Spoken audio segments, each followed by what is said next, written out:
Hi everyone, how's it going? Welcome to the last session of the day. Please come in, get seated and settled. Just a reminder to please silence your phones throughout the session, that would be great. Reminder as well that after this we have the main keynote, which is just downstairs in Moscone West. So as part of the mobile and IoT security track today, we have Mike Strzok, who is General Secretary at Trusted Connectivity Alliance, to speak with you today. Let's give him a warm welcome, everyone.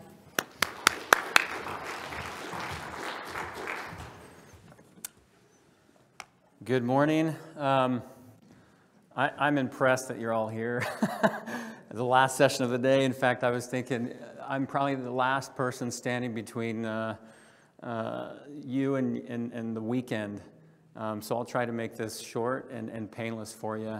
Who here knows what a SIM card is? All right, I think my work here is done. Have a good weekend. We'll see you later.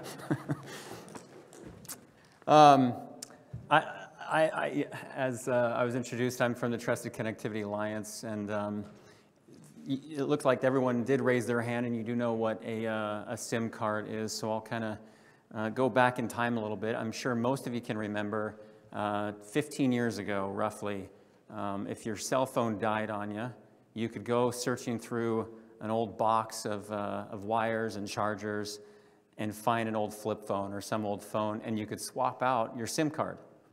And you could get everything back that you might have lost when your phone died. All of your contacts, all of your information that you might have lost would be right there. If you fast forward to today, you can't do that. If your phone dies, a newer phone, a smartphone dies on you, and you replace that SIM card, you're not going to get all that information back. It's all stored on the phone or it's stored in the cloud. So we're faced with a different environment today. I'll give you a quick history of what the SIM card is, and then I have a couple objectives here that I want to give you. The acronym SIM is short for Subscriber Identity Module. It was invented in 1991 by Jessica and Devrient. They shipped about 300 of these cards, which were the size of a credit card in the beginning. They shipped about 300 to a mobile service provider in Finland. Those were the first ones shipped. SIM cards are actually, they contain a 17-digit code. They identify you to a carrier, a mobile service carrier or provider. They authenticate you to that provider, and they allow that provider to be able to track your usage of that phone or that device, so they know how much to charge you appropriately. It also allows you to be able to connect to a cellular network. Without that SIM card, you actually cannot connect to a 4G or a 5G network. And so in this way, oftentimes we refer to it as the brain of the device, because it allows you to do that. To give you a little bit more history, they don't hold a lot of memory. Typically, they would hold 64 or 32 kilobytes. I think your average SIM card today holds about 128. Some hold more, 256, all the way up to 1 megabyte or more, but not a whole lot.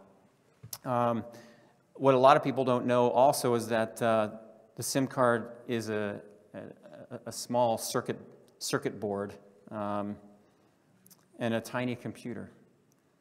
And I'll talk a little bit more about that later. So we are the Trusted Connectivity Alliance. We've actually been around for 20 years. Most of you might know us by our former name, SIM Alliance. We changed names just recently to match our expanding mission. One purpose has always been that we've had to promote the connectivity and security of objects. That's something we've always focused on. My guess is that most of you, if you were to pull out your phone today and take out your SIM card and look at the manufacturer, my guess is that most of those cards were manufactured by one of our members here. Our members manufacture solutions for connectivity and security of connected devices, including the Internet of Things. Our members have shipped an estimated total of 5.6 billion SIM cards in 2018. That's our highest volumes yet. They also shipped 114 million eSIMs. You'll hear me use those terms, SIMs and eSIMs, almost synonymously. They do have a different meaning. I'll expand on that a little bit later. Collectively, our members represent a little over 80% of the global SIM market. Simply put, our focus is really the connectivity and security of devices and promoting solutions for those. And that includes IoT. And that brings me to my objective today, which is this. If you don't remember anything else that I say, I hope you leave with this, that eSIMs and SIMs, you can use them to manage security and security functions on connected devices. I'll say that again. SIMs and eSIMs can be used to manage the security and security functions of connected devices. And I'll expand a little bit more on that as we get later in the slides. Some of our key achievements include working with GSMA. We did this recently to develop the IoT Safe. This is a common API in a standardized way for the SIM to securely perform mutual authentication between IoT device applications and the cloud. We also support and work closely with 3GPP and ETSI on their work on the 5G standard. For those who don't know, ETSI and 3GPP, those are some of the main standardization bodies that are influencing the next generation of connected devices and telecommunications. We also played a significant role to support the maintenance of the SIM in the 5G. It's kind of tiny up there, but that first bullet says 75 billion connected devices by 2025. It's an estimate, right? But if you think about that, by 2025, 75 billion devices will be connected. And think about that many devices, each device containing some bit of user data, whether that's your name, your address, your phone number, your age, your weight. I mean, it can contain a lot of different things. And then if you drill down to some of those devices, might contain things like your bank information, credit card, passport information. I would consider that not just user data or personal user data, but critical personal user data. You don't want anyone to get their hands on that. And that highlights the importance of security. Security is critical in an environment where everything is connected. In the past, if someone wanted to steal your identity, they had to do it physically. They had to get your hands on your passport or your credit card or personal information. It's not like it is today where someone is able to access, maybe they can access your network at home and access some device that you have. Maybe it's your refrigerator and they can find out what kind of ice cream that you typically buy, or that you go through 2 jars of pickles every couple of weeks. Or worse, being able to hack a television and get bank information or credit card information. That just wasn't possible in the past, but it is today, and that's the environment that we're in. Also, we're in an environment where connectivity is important, and we like to have flexibility in the way that we connect. We want to be able to connect at the speeds that we want. We also want to have flexibility to go where we want and connect at the time that we want to connect. If you fly to other countries, you want to be able to land and within a matter of minutes connect to a network, have access to your email, and make phone calls. That wasn't so possible in the past. In fact, in a not so distant past, you had to wait until you could get off the plane and go and purchase a SIM card from a carrier and then swap SIM cards, and that would give you access while you're in that country. So today, we're at a time where it's a lot more seamless, and that expectation is there for flexible connectivity. I want to highlight that because that's one key aspect, or maybe a fundamental aspect of the SIM card, is to be able to effortlessly connect to a cellular network. Another fundamental characteristic or aspect of the SIM card is security. When everything and everyone is connected, devices and information are exposed. And again, in the past, it wasn't the case.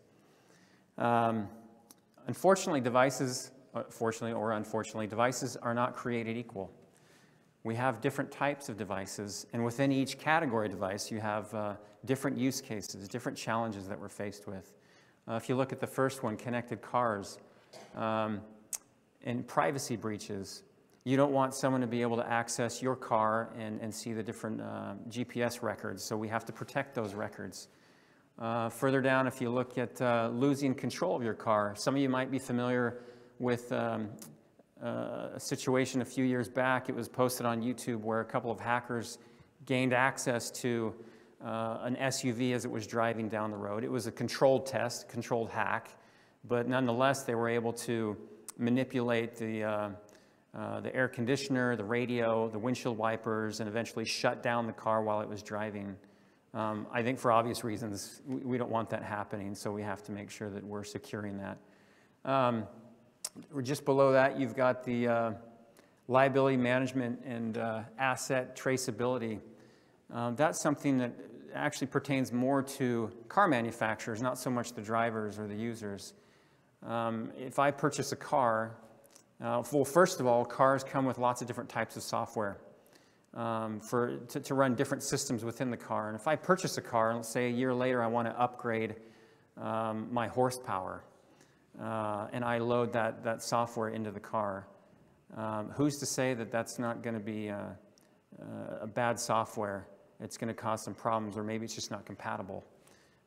So securing liability management would make sure that car manufacturers are checking their systems so that any software that's loaded will be compatible, and it also prevents from any bad software from being loaded on there.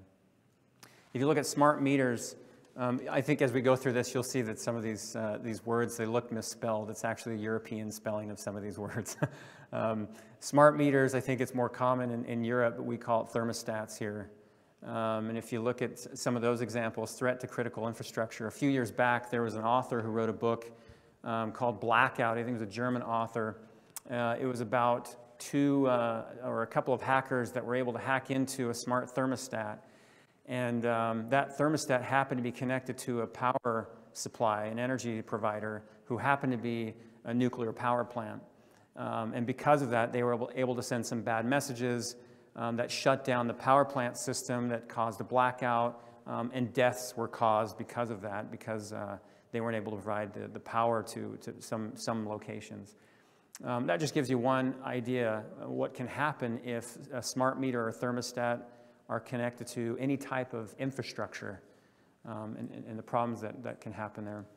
There's also privacy breaches. The privacy breaches here are a little bit different than what you'd see under connected cars.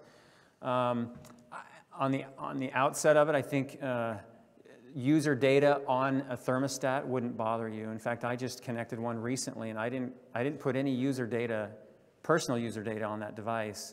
And you'd think, there's nothing really to be gained by getting access to that. And on the face of it, maybe that's the way it is. But once a hacker does have access to that, if they're able to access that, they can find out your routines, when your temperature goes up in the house, when it goes down, and by that be able to find out when you're home and when you're not. You also have different considerations for mobile devices and wearables. Privacy breaches, these are very similar to connected cars. We don't want people being able to access our personal devices, our watches. Data tampering, some people give access to their insurance companies to be able to access their wearables so that they can monitor their health. I think for obvious reasons, again, you wouldn't want someone being able to access that information and tamper with it in any way or manipulate that information. And then you have lost and stolen devices. We have to be able to provide security if you lose your device so someone can't find it and do something with it. To address the many different types of challenges that we're dealing with, I think it first helps to understand the different, and consider the different types of attacks that we're dealing with. Essentially, there are two main types of attacks. You have remote type and your physical type of attack. A remote type, I think maybe we're all very familiar with. It's where someone might use a computer and the internet and execute an attack on multiple people, multiple users, multiple devices.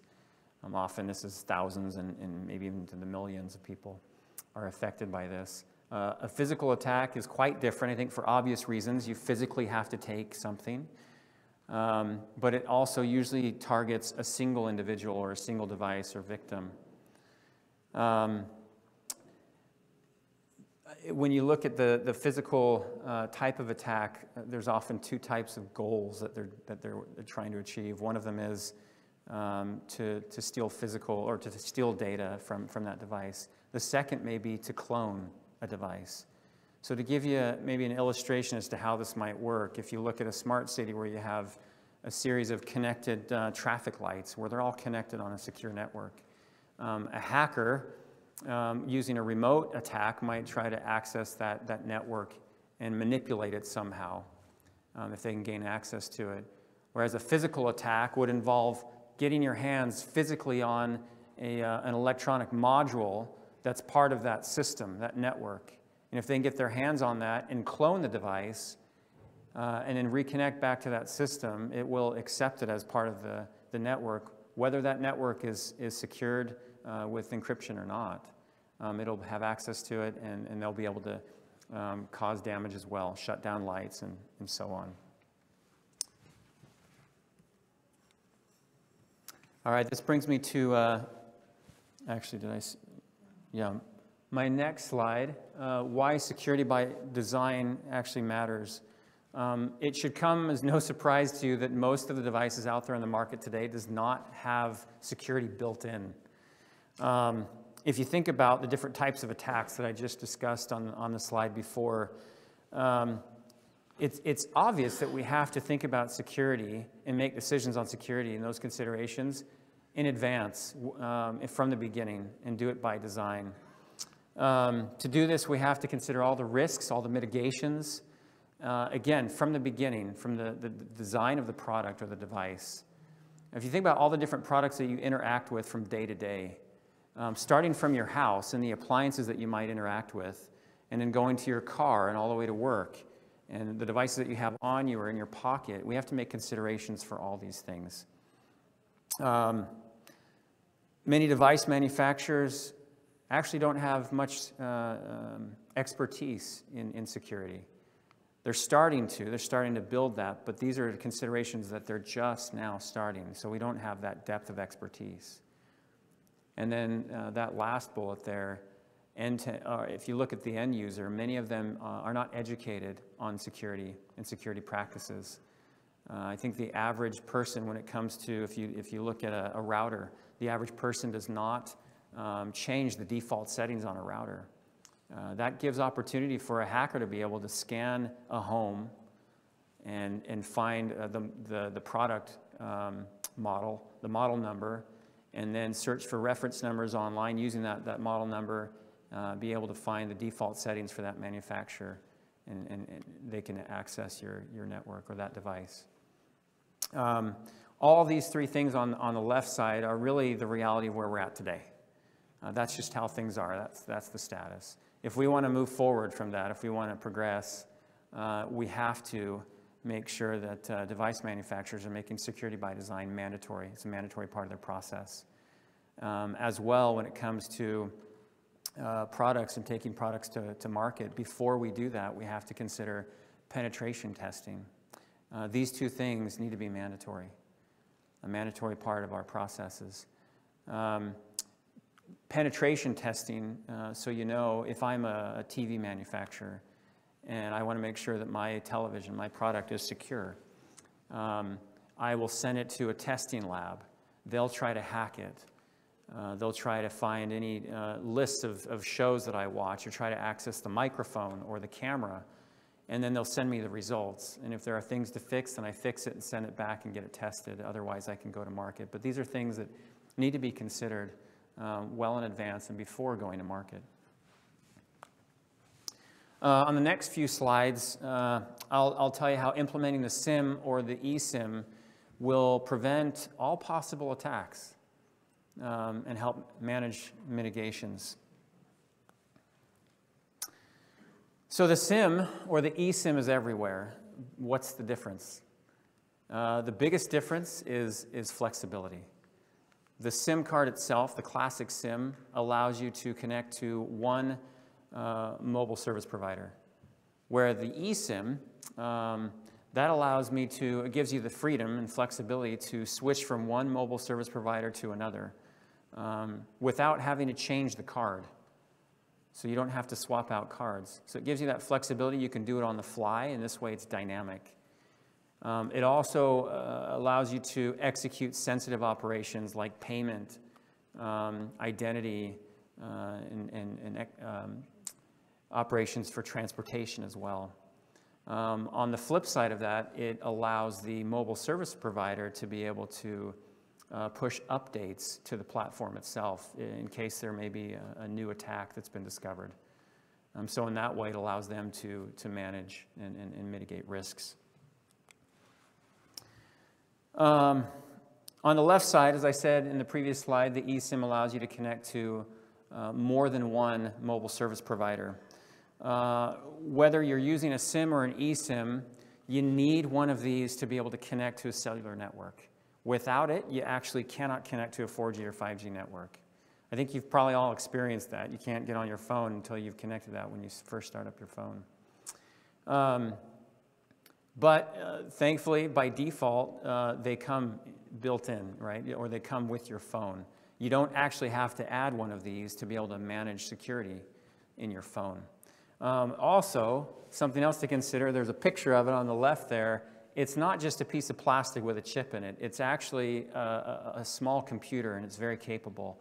On the right side, we have a little bit of a diagram there that shows how this is made. It's got a secure CPU just like your PC would have.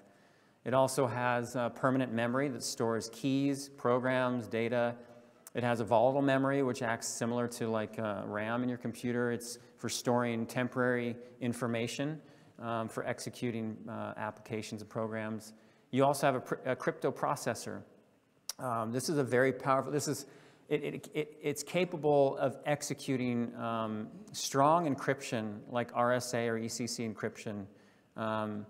It's very powerful cryptographic algorithms.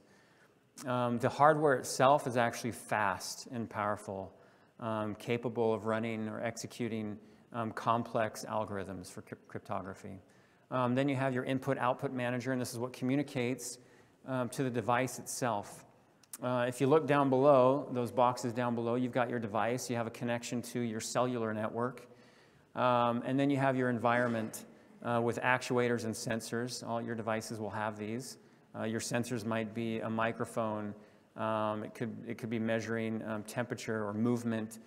Basically, it's gathering information and processing that. And then your actuators allow you to interact with that information. It's your interface, your LCD screen.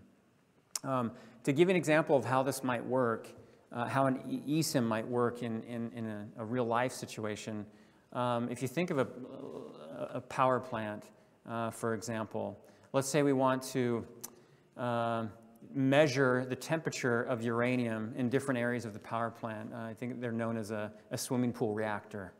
And I want to be able to do this remotely without that information being hacked. So what happens is you have a temperature sensor that measures the temperature, and then it sends it to the SIM. The SIM then encrypts that information and sends it to the plant in a secure way.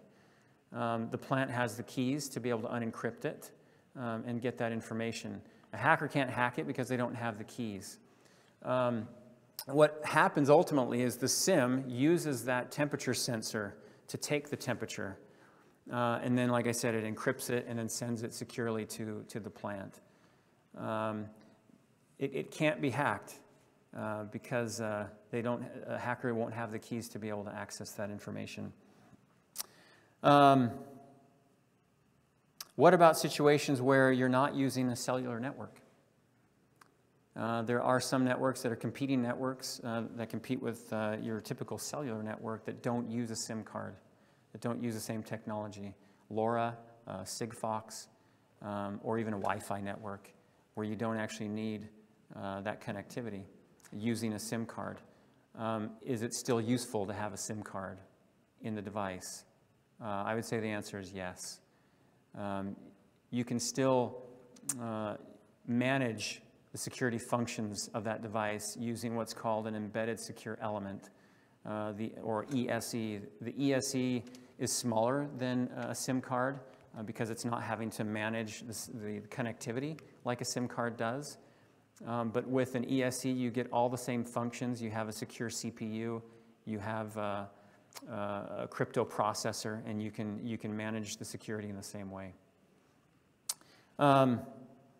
Getting back to my example, or actually the diagram up here, if you can see that solid green line between the cloud and the SIM card, this represents a direct connection from the SIM card to the cloud, and it's a secured connection that the device itself actually can't, it can't access, it can't get that information in that connection there. When you set up your cell phone for the first time, you're actually setting up the SIM card to be able to load secure applications, as well as setting up the cellular service. So going back to my example, when we set up that device, and the SIM card in the device, we set it up so that the mobile service provider can load secure applications, and they load the secure applications for that temperature sensor straight into the eSIM from the cloud, as well as, or together with the credentials for that sensor. So then the SIM is able to use those secure applications and the credentials, or the keys, and then communicate with the cloud in a protected way. This is very similar to a TLS or an HTTPS connection, like you would use on your computer if you're at a secure site or you're making a purchase online. It's able to protect the exchange of information without letting the IoT device or a hacker access that information or that flow of information. When the device starts to operate, going back to my example, when the device, the temperature sensor starts to operate, it will actually fully delegate the measurement of the temperature to the SIM. So then the SIM card will then control it. It'll control the temperature sensor, take the temperature, get that information, encrypt it, and send it back to the plant. Nobody will be able to hack the system. I'm already seeing a hand, right? Nobody will be able to hack the system, as everything will be executed within the SIM. Yeah? Big question. Wouldn't that permanent memory not be good for digital identities or for private keys and so forth, that you can set that up in the initial setup for the SIM, for the eSIM? When you purchase the phone, that you say, here's my private key that I use for my other communication, put it in there, and then after that it's closed. It's really secure. Well, let's get to that a little bit later, and I'll see. I may not address it with the slides, but if I don't have time, I'll talk to you after. The red dotted line, I'm not sure, actually, you can't even see the red dotted line. Let's make it appear. The red dotted line, this represents a typical connection, like a wired connection, your Wi-Fi. It could be HTTP, 4G or 5G. This could become, or it's your transportation layers. And it can be secured using TLS or HTTPS, and in that case, it would use the SIM to be able to do that. Oh, okay. Now, next slide. Here we go. All right. If there's no regulation for device manufacturers to protect devices, in the end, we'll be left in a situation where you have unprotected devices, which could limit the future of IoT. Without security, really everything will be exposed. And so this is something that we have to work on, is making and working with governments to make security mandatory for IoT and IoT devices. It's starting, but we're just on the cusp. In fact, I'll give a few examples up there. ENISA, the European Union created ENISA as their cybersecurity agency. ANISA, they developed a certification framework which they use to go out to other governments within Europe to make sure that they add these regulations. And maybe an example, or best example, is GDPR. I'm sure many of you have heard of GDPR. This was initiated in 2018. It requires all the countries in the European Union to abide by these regulations having to do with user privacy. If a company is not taking these regulations into consideration, they could be fined a certain percentage of the sales of one of their products. So they're taking it very seriously. Thank you. Also, the UK is working on this with the National Cybersecurity Center. I've recently become aware that California is also modifying some regulations to take into consideration IoT and making security mandatory. And I have this logo of GSMA on the right side. GSMA is the industry body for all mobile network providers. And we've been working with them, actually TCA has been working with them to define a spec that provides a solution for device makers, and I'll talk a little bit more about that in a few slides. So GSMA started to define some security principles, which includes security by design, it includes privacy by design, and also some guidelines for mobile service providers as well as device manufacturers. These guidelines will help them implement security in the device and also ask some key questions, like what types of attacks do we need to be prepared for? What are the risks that we need to take into consideration, and what are the mitigations for those risks? The last part of these guidelines include a detailed control statement or self-assessments that companies can do on their own. These self-assessments should be done before penetration testing, and the results do not have to be reported back to GSMA. They are self-assessments to be done on your own, but they are to be done before any penetration testing is done. So this slide explains in more detail what I mentioned on a previous slide, I think slide 11, where we talked about the example of a nuclear reactor and measuring the uranium. In 2019, we partnered with GSMA to develop IoT Safe. IoT Safe is a IoT SIM applet for secure end-to-end communication.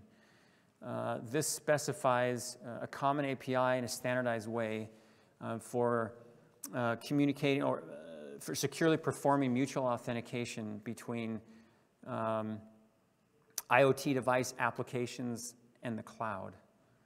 So simply put, it describes how to use the security functions of the SIM or the eSIM. Or in other words, how to use the eSIM as a secure computer, and also the security communications between the SIM, the device, and functions as well. This has been defined by GSMA really to provide an interoperable solution. If a device manufacturer is implementing a set of specific functions and they decide to use a different SIM or a SIM card from a different card manufacturer, it actually won't work. Because right now, the communication isn't possible. You can't communicate with a different SIM card from a different SIM card manufacturer. There's no common standard or specification that allows for communication across all the different types of SIM cards and eSIMs. This is where TCA comes in. We define a specification that makes sure that all the messages, the functions, and even all the different SIM vendors and manufacturers are implementing the same communication protocols. Because of this, mobile service providers who communicate from the cloud to the SIM, as well as device manufacturers, that they're able to use the same spec the same set of communications, and in this way get the same results, regardless of where the SIM comes from. In some cases, the SIM will be soldered into the device and you can't remove it, can't be replaced. In other cases, like your phone, the card can be replaced, right? It can be removed. This highlights the importance of having, I just lost my word, sorry, interoperability. Because there's so many different types of cards and manufacturers and variations. Also within the TCA, we have a working group called the EUICC Working Group. They've been working on the SIM interoperability profile, which is also very similar. The objective is to make sure that all the mobile service providers will be able to load the same profile to all the SIM cards, regardless of where it's coming from, which manufacturer it's coming from. If the mobile service provider has to check where the SIM card came from and then load a different profile for each, it actually won't work.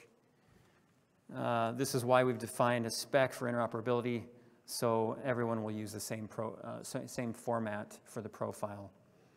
So it's done only one time.